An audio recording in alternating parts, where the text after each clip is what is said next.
Students, welcome to Atharva जी के classes. आज की क्लास में हम 25 क्वेश्चन कर रहे हैं इंडियन पार्लियामेंट पर, जो बहुत इंपॉर्टेंट क्वेश्चन है। तो चलिए स्टार्ट करते हैं।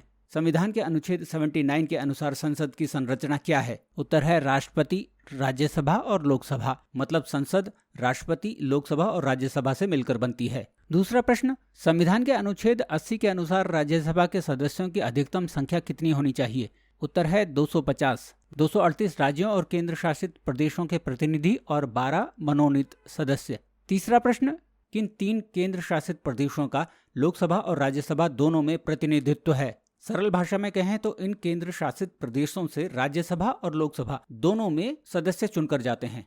उत्तर है दिल्ली, पुदुचेरी और जम्मू एंड कश्मीर। और अब उन प्रश्नों के उत्तर जो मैंने पिछले वीडियो में पूछे थे।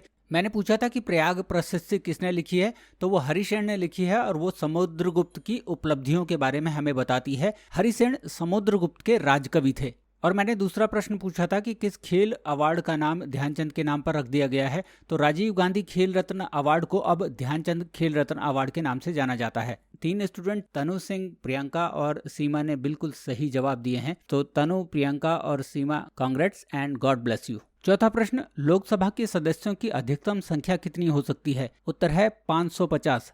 530 राज्य और 20 केंद्र शासित प्रदेशों के सदस्य।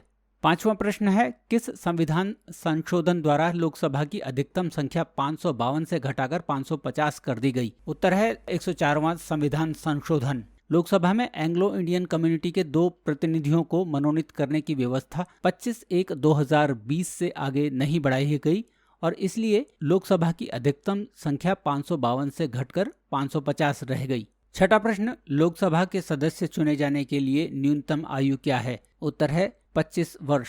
सातवां प्रश्न, राज्यसभा के सदस्य के लिए न्यूनतम आयु क्या है? उत्तर है 30 वर्ष।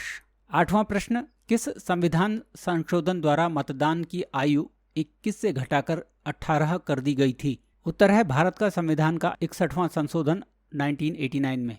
अब आपसे एक प्रश्न मैं भी पूछना चाहूंगा कि किस वेद की रचना गद्य और पद दोनों में हुई है, यानी कि कौन सा वेद प्रोस और पोएट्री दोनों में है? आप मुझे इस क्वेश्चन का आंसर कमेंट बॉक्स में लिखकर जरूर दें। अगला प्रश्न है, लोकसभा की पहली बैठक कब हुई थी और लोकसभा के प्रथम अध्यक्ष कौन थे? उत्तर है 13 मई 1952 और पहले स्पीकर थे GV मावलंकर, जिन्हें जवाहरलाल नेहरू जी ने फादर ऑफ लोकसभा के नाम से पुकारा था। अगला प्रश्न है, लोकसभा की प्रथम महिला अध्यक्ष कौन थी? उत्तर है मीरा कुमार। वो भारत के पहले श्रम मंत्री बाबू जगजीवन राम की बेटी हैं। मीरा कुमार के अलावा दूसरी महिला स्पीकर जो लोकसभा की रही हैं वो हैं सुमित्रा महाजन जी। अगला प्रश्न है, लोकसभा चुनाव में एक उम्मीदवार की जमानत या सिक्योरिटी कब जब्त हो जाती है? उत्तर है यदि उस कैंडिडेट को अपनी कंस्टिट्यूएंसी में वैलिड वोट्स का 1/6 हिस्सा नहीं मिलता तो उसकी जमानत जब्त हो जाती है। इलेक्शन का पर्चा दाखिल करते हुए एक फीस देनी होती है और अगर एक कैंडिडेट को 1/6 ऑफ द वैलिड वोट नहीं मिलते उस कंस्टिट्यूएंसी के, तो उसको वो फीस नहीं लौटाई जाती और उसी को जमानत जब्त होना कहते हैं। अगला प्रश्न है, लोकसभा में पहली बार विपक्ष के नेता को कब मान्यता दी गई? उत्तर है 1969 में। एक कैंडिडेट को लीडर ऑफ अपोजिशन बनने के लिए 2 कंडीशन फुलफिल करनी होती हैं। एक, उसकी पार्टी लार्जेस्ट पार्टी हो उस सदन में, लोकसभा या राज्यसभा में, और दूसरा, लीडर ऑफ अपोजिशन की पार्टी के पास 10% सीटें होनी चाहिए उस सदन की। लीडर ऑफ अपोजिशन जो है कैबिनेट मिनिस्टर के रैंक का होता है और राम सुभाग सिंह भारत के पहले लीडर ऑफ अपोजिशन थे। अगला प्रश्न है, लोकसभा और राज्यसभा में कोरम क्या होता है? उत्तर है कुल सदस्यता का 1/10 भाग।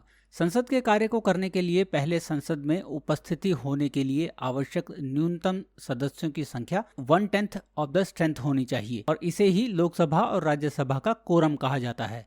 अगला प्रश्न है, लोकसभा का सत्र साल में कम से कम कितनी बार बुलाना पड़ता है?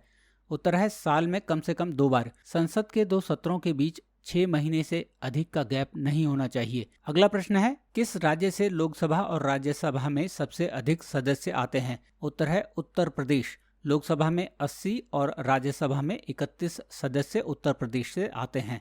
अगला प्रश्न है, किस संविधान संशोधन द्वारा लोकसभा का कार्यकाल 5 वर्ष से बढ़ाकर 6 वर्ष कर दिया गया? उत्तर है 1976 में 42वें संविधान संशोधन द्वारा। आपको पता ही है 42nd कॉन्स्टिट्यूशनल अमेंडमेंट को मिनी कॉन्स्टिट्यूशन भी कहा जाता है। अगला प्रश्न है, किस लोकसभा का कार्यकाल लगभग 6 वर्ष का था? उत्तर है 5वीं लोकसभा का, जो 15 मार्च 1971 से 18 जनवरी 1977 तक चली। अगला प्रश्न है, किस संविधान संशोधन द्वारा लोकसभा का कार्यकाल 6 वर्ष से घटाकर 5 वर्ष कर दिया गया? उत्तर है संविधान के 44वें संशोधन से, जो कि 1978 में हुआ था। और अब एक और प्रश्न मैं आपसे पूछना चाहूंगा कि महाभारत का दूसरा नाम क्या है? तो आप इस प्रश्न का जवाब मुझे कमेंट बॉक्स में लिखकर जरूर भेजें। अगला प्रश्न है, लोकसभा का नेता कौन होता है? उत्तर है प्रधानमंत्री। लेकिन अगर प्रधानमंत्री राज्यसभा से हो तो वो किसी को लोकसभा का नेता नॉमिनेट कर सकता है, जैसा कि मनमोहन सिंह जी के टाइम हुआ। मनमोहन सिंह जी असम से राज्यसभा के सदस्य थे और उन्होंने उस समय प्रणब मुखर्जी को लोकसभा का नेता नॉमिनेट कर दिया था। अगला प्रश्न है, क्षेत्रफल के अनुसार सबसे बड़ा और सबसे छोटा लोकसभा निर्वाचन क्षेत्र कौन सा है? उत्तर है लद्दाख सबसे बड़ा निर्वाचन क्षेत्र है, जो कि 1,73,266 वर्ग किलोमीटर में फैला है, और सबसे छोटा है दिल्ली का चांदनी चौक, जो कि 10.59 वर्ग किलोमीटर में फैला है।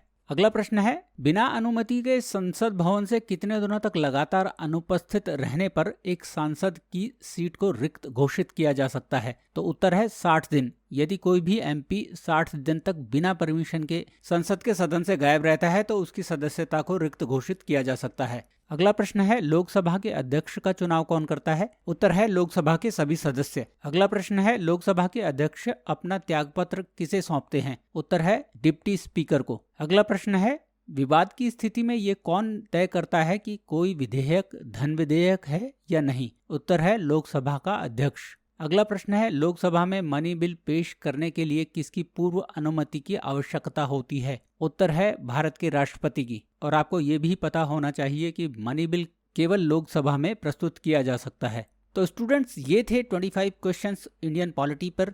बेहद इंपॉर्टेंट क्वेश्चन है। आई होप आपको वीडियो पसंद आया हो। अगर वीडियो पसंद आया हो तो इसे लाइक और शेयर ज़रूर करें और मेरे चैनल को ज़रूर सब्सक्राइब करें। Thank you for watching the video.